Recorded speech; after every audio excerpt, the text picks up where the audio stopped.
I never thought, like, if you asked me what I was going to be, I don't know about you, Mass, but if you asked me what I was going to be when I grow up, even when I was in high school, I never would have said astronaut, even though I was fascinated by that stuff because I didn't think I could actually do it. I didn't think it was actually possible. And part of the reason was when I was watching those Apollo missions, all those guys I was seeing up there walking on the moon, they were all test pilots. Okay. And I have a mom who we'll talk about throughout this podcast, I'm sure. But I know your mom very well. As an aside, I was Garrett's family escort, and his mom needed her own escort, which ended up being me. Everyone else had to fend for themselves. But I was family escort for Garrett's crew on one of his missions, and I got to know and love Mrs. Reisman very much. Please tell her I said hi. She's a terrific lady. I think you just did. Because she's going to be, if there's one person who's going to watch this thing, it's her. I think we got one guaranteed listener for this podcast, and it's my mom. So she'll hear it. Don't worry. But one thing, amongst the many things about her, one thing is she's scared of flying.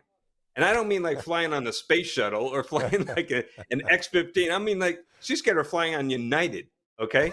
And so the idea that I was going to grow up and be a test pilot, that just was not going to happen. I do remember toying with that idea, like when I was in college on Parents' Weekend. We're in this restaurant in Philadelphia, and it's Parents' Weekend. So there's like a family style Moroccan restaurant. It's full, a whole giant room full of families with their kids, And I tell my mom, like, hey, I'm thinking about joining the Air National Guard to become a fighter pilot as a hobby.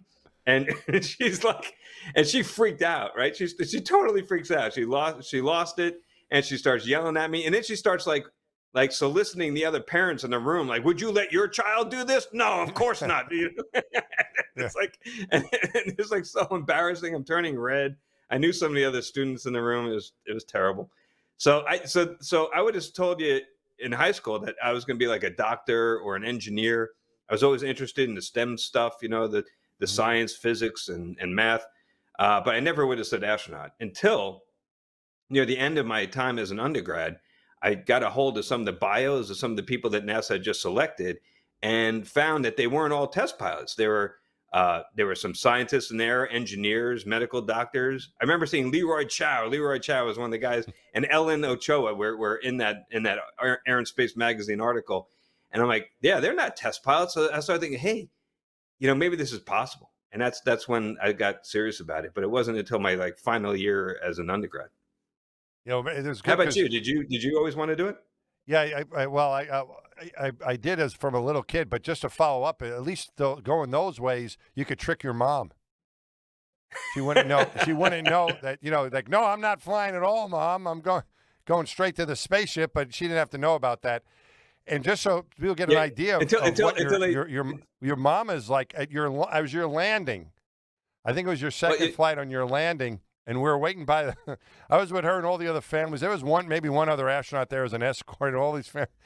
And it was the tower, the tower where the control tower for the for the shuttle landing facility is within view. It's a couple hundred yards down the runway, and we're out on some viewing stand. And your mom's not very tall, if I remember, right, Garrett? She's kind of she's kind of little. Yeah, how tall? She's like 5 foot tall or something. She's not. She's kind of little. She's 4 foot something. I think she was having trouble seeing, and she's like, "Mike, I can't see anything." Oh, I'm sorry. I can. I don't know what to say. She goes, "Can we go up there?" And she points to the tower. I go, "I don't know. That's the control tower." And I go, "Why not, Ms. Reisman? Let's give it a try." So there's a space shuttle coming into land. It's not like a regular airport. I mean, you probably never get into a regular airport tower, but we had clearance because there's a lot of people that guarding the place, and I was able to get through because I'm an astronaut. And I kind of ring the bell. It's like, hey, I got Mrs. Reisman here. Can we come up? And they go, sure. So we ended up going up. We took they didn't let us in the control room, but we got to sit on the little balcony on the outside there. And your mom and I watched you land, and it was pretty cool. I felt kind of bad about it because I always wanted to do something like that, and I used your mom as an excuse. Like Matt, get out of here. Well, I've got Mrs. Reisman, and her son is coming back to Earth. So, but that was your mom, and that's where we watched your landing. So. No one was going to say no to Ms. Reisman that day. So